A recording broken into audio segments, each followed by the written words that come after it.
in Maryland, I work in D.C., and we go to Costco in Virginia. So for me, the living situation is,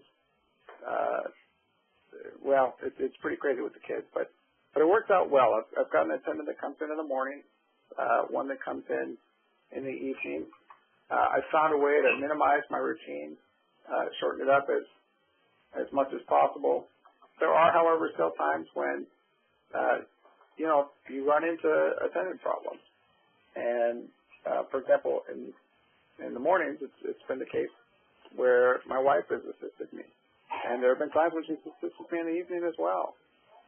And that's a challenge. She loves me and I love her. And in the same way that, you're always going to be there for your spouse, it is a challenge, though, sometimes. And it can put some strain and stress on the relationship. So sometimes you think, well, just because you're married or just because you've got family that's helping you out, that your problems are all gone as far as independence. And that's just not the case. Matter of fact, the family just walked in the door, so you might be hearing them right now in the background. But anyway, you definitely want to do what you can to lighten the load and try and find care attendants. And we've had some pretty good luck through care.com, some through Craigslist, and mostly just through going through friends and your individual networks. So that's my living situation. For me, I've been a home dweller for going on 4 years now. I live in a 3-bedroom home in the suburbs of Houston. I have a caregiver that comes in at night at about 11 o'clock and then stays overnight and then gets me up about 6 a.m. And then I have another caregiver that comes in the afternoon for about 2 to 3 hours that helps me run errands and shower and, as I said, do my hair. And prior to about 7 months ago, I was a lean cuisine eater. I'm definitely a microwave meal kind of a girl until I started dating someone who's an excellent cook. So I now have home-cooked meals, but prior to that, my kitchen was hardly ever used. But my caregiver in the afternoon would help me to get dinner ready and get the things set up that I needed until the next person came at 11 when my nighttime caregiver took over. So that's my living situation. Yeah, find care attendants that are good cooks. You'll be very happy. Let's move on to the next slide in getting around town. And this could honestly be an hour-long conversation as well. And I will just very quickly say that public transportation in the South is enormously challenging. I am in love with the Northeast, but only during the summer and late spring, early fall months because I just cannot handle the cold. But as far as getting around public transportation-wise, your best bet is the Northeast. Obviously, all major cities have accessible transportation, and depending upon what city you're in, depends upon how good they are. As far as driving, I think that all of us have seen that the technology that they have today, pretty much anyone can drive. It's amazing. I know a young woman who has no arms and legs, and she drives. I personally choose not to. Houston traffic is ridiculous, and so I like to be chauffeured around. I have my own van. I know that Katrina also has her own van. And then, Vance, I'm assuming that you drive. I'm assuming. But that's basically transportation. I have 2 huge thumbs up for having your own transportation, but obviously that doesn't work for everyone because it is expensive, and it's important to contact your VOC rehab in your state to find out if you qualify for assistance in purchasing a wheelchair-accessible vehicle. So let's go to the next slide. No, that's okay. Apparently I can live independently, but I can't work the mute button on my phone. Yeah, I have an accessible minivan, but I don't drive. Okay, I like using it so I can be chauffeured. Yes. The other thing that is an option for some people, depending on where you choose to live, I moved downtown so that I don't have to use my van very much because I really hate whenever possible. I don't like driving through bumps and potholes, and I also don't like having to wait for someone to drive me. So if you like downtown living, it's an option that sort of makes it easier. I'm 3 blocks from work, and there's a bar across the street and a pizza place and a little Scottish pub down the street, and it makes it much easier to be independent. I don't even need someone to take me to the restaurant. I can go by myself. So, Annie, I know we were approaching the 10-minute mark, so I'm going to look to you on this. We have one more slide. Yeah, I would like us to go through it because I think it's an important slide. So the next slide is about workplace life, and I think that's worth addressing. So if people need to hop off, please do, but we'd ask our panelists to go through the last slide before we wrap up. I'll start on this one, and then we'll go to Katrina and then Vance. Workplace life and asking an employer for accommodations. I will tell you that I started teaching when I was 22, and I don't know that I was mature enough to go in and tell my principal exactly what I needed. And unfortunately, I started a job where the first 6 weeks of school I cried every day because being a teacher of third graders, the job was physically impossible for me to be able to do by myself, and the piles of papers were stacking up on my desk, and other needs were not being met. And so therefore I had to have a sit down with my principal and let her know that I was not going to be able to continue as a teacher unless I got help.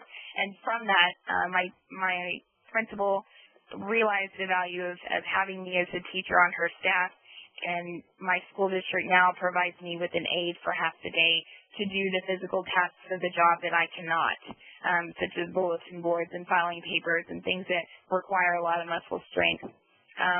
The district also purchased a Hoyer lift for me to have at school, and I also have the nurse at school to help me use the restroom.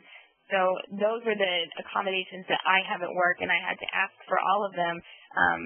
But as it says underneath, being an employee that employers want to accommodate, I most certainly feel that I'm a great teacher, and I think that that's recognized, and I've proved myself in my career, and so therefore my district is willing to add those additional costs in having me be one of their employees.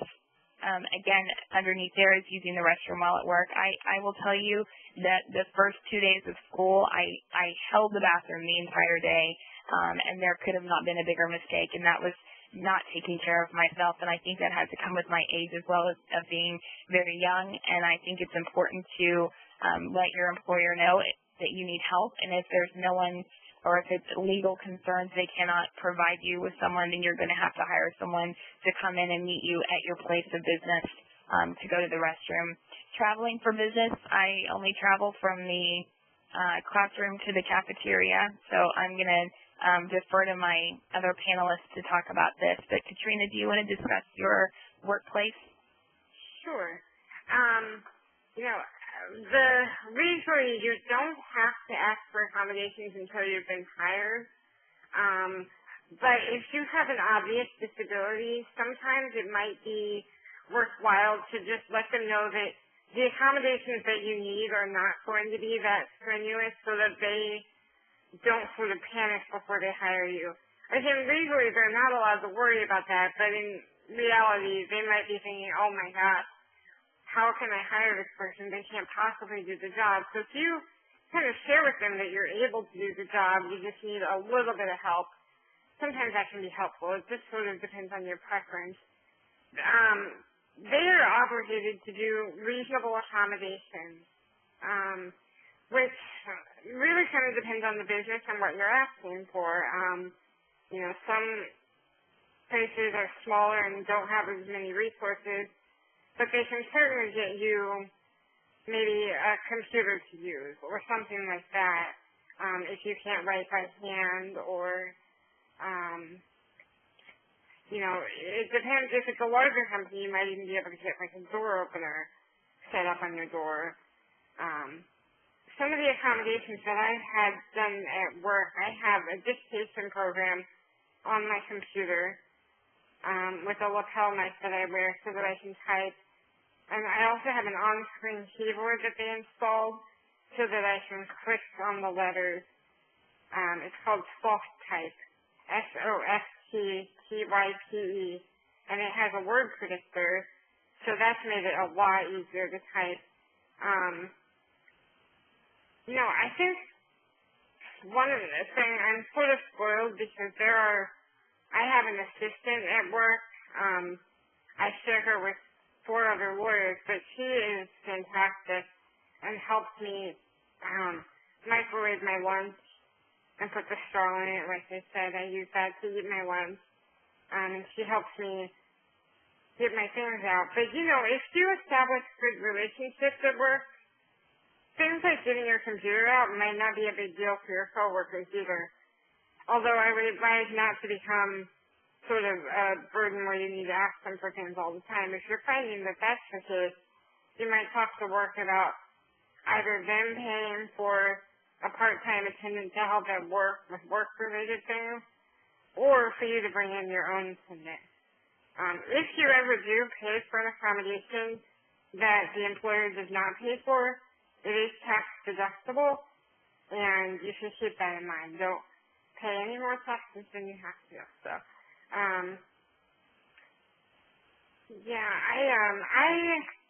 traveling for business is sort of terrifying for me, and so I've already talked to them about avoiding it at all costs.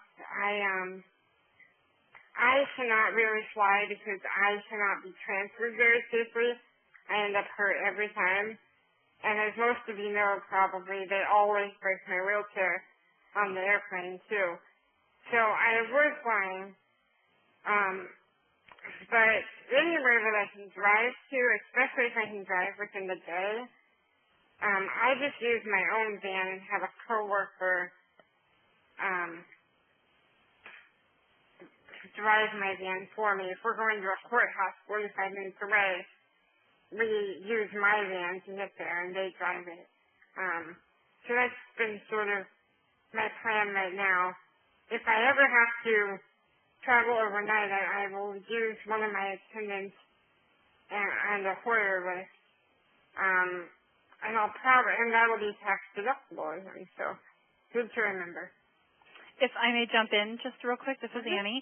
That was such a nice segue. One of our April public WebExes will be about traveling, accessible travel, and making accommodations when you travel. And we will also be talking about how you arrange for personal care attendants in other states and national services that exist and how you go about doing that. So if you have questions about that, stay tuned because we will be doing a public WebEx about that topic specifically. I also wanted to say that there are obviously vast differences between men and women.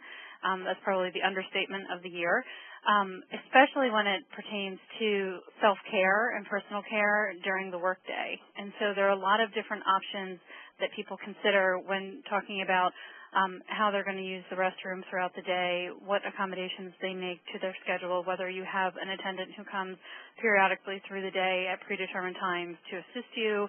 Some people opt to wear a catheter or a condom catheter. So there are a lot of different options, and we encourage you to have those discussions with your clinic teams or your physicians, whomever you're comfortable having those discussions with, to decide what the best option is for you. Okay, I think we can move on. Thank you, guys. Vance, do you want to talk about your workplace? Sure. I think a lot of times you just have to be somewhat creative. I mean, you need to think about, what are my needs? What do I need help with? And what are some things that I can find a way to do on my own? I use a laptop instead of a desktop. That's a pretty easy request, very reasonable accommodation. In terms of restroom, I work downtown D.C., so if I were to have somebody try and drive in to assist me, that'd be real challenging. So instead, it made sense to look at the network and see, do I know anybody else that works downtown D.C., or what about somebody in my building that is maybe looking for, supplemental income or that sort of thing. And so that's what I've done, is just try to be as creative as I need to be. Thankfully, it's worked out. I've been fortunate to work for some very good firms, and surround yourself with good people, and good things tend to come from that. To the point that I think it was Angela that made, make yourself indispensable. Be the expert. Be the one that they need on staff, because